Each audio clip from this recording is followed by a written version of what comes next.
Welcome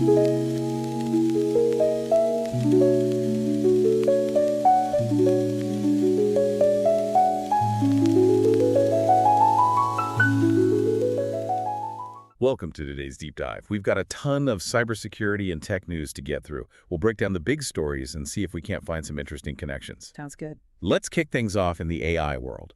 A Chinese platform called DeepSeek is really shaking things up. They've actually overtaken ChatGPT in Apple's App Store. Yeah, DeepSeek's been making headlines, but there's been a bit of a security snag. They had a pretty major data leak recently, internal logs exposed, potentially even user data compromised, and get this, the database didn't even have basic security, like authentication. Wow, that's a huge oversight. Especially for a company handling such sensitive information, it really makes you question their whole approach to security. You're telling me there's been a global backlash. Italy's gone and banned DeepSeek outright over privacy worries.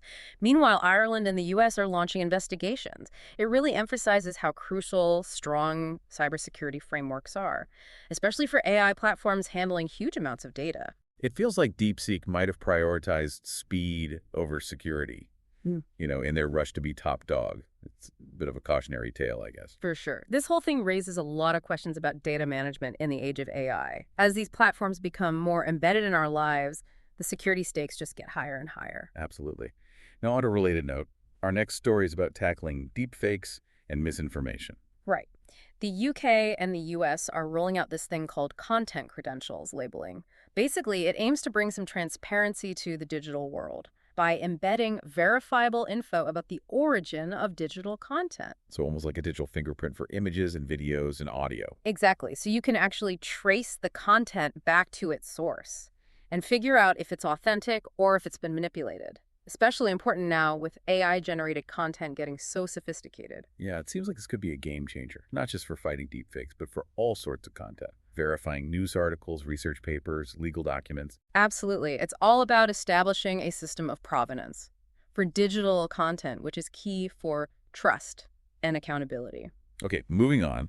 This next story is a fascinating example of the tables turning in the cybercrime world. Oh yeah, this is a good one.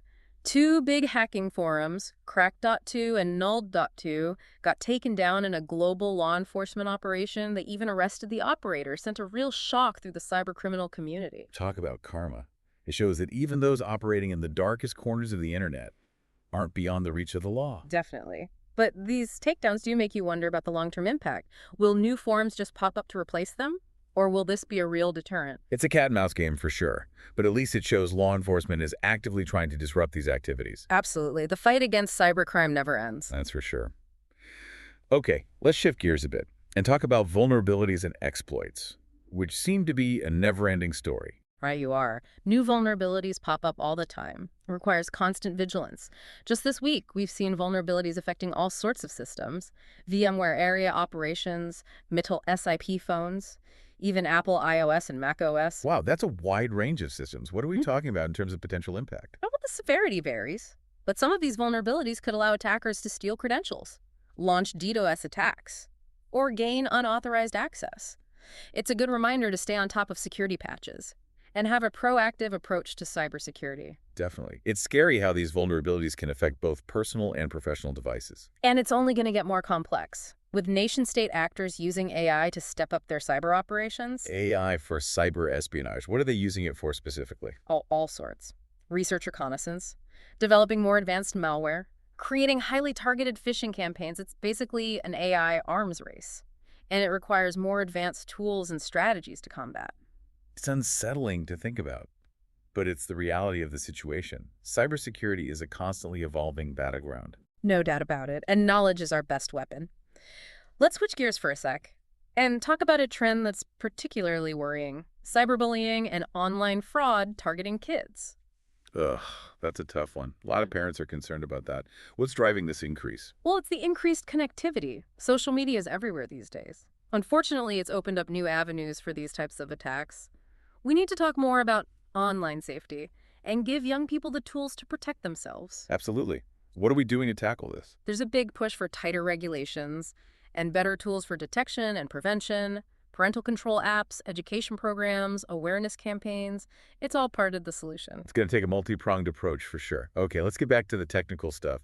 Any other vulnerabilities we should be aware of? Yeah, there's a nasty one affecting Apple iOS and macOS. A use-after-free zero-day vulnerability in the core media component. Zero-day vulnerability. That sounds serious. What exactly does that mean? It means it's a flaw that's unknown to the vendor, and it's already being exploited, so no patch yet. Makes it a prime target for cybercriminals. This particular one could let attackers execute code with elevated privileges on any affected device. Yikes. So they could take over your device without you even realizing. Pretty much.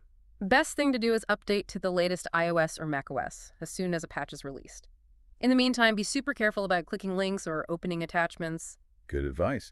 Any other vulnerabilities on your radar? Yeah, a couple more. One's hitting SonicWall SMA 1000 series appliances, a critical stack-based buffer overflow vulnerability. Another mouthful. How bad is this one? Pretty bad. Attackers could get full control of the device. Luckily, SonicWall has already released patches, so anyone using these appliances needs to update ASAP.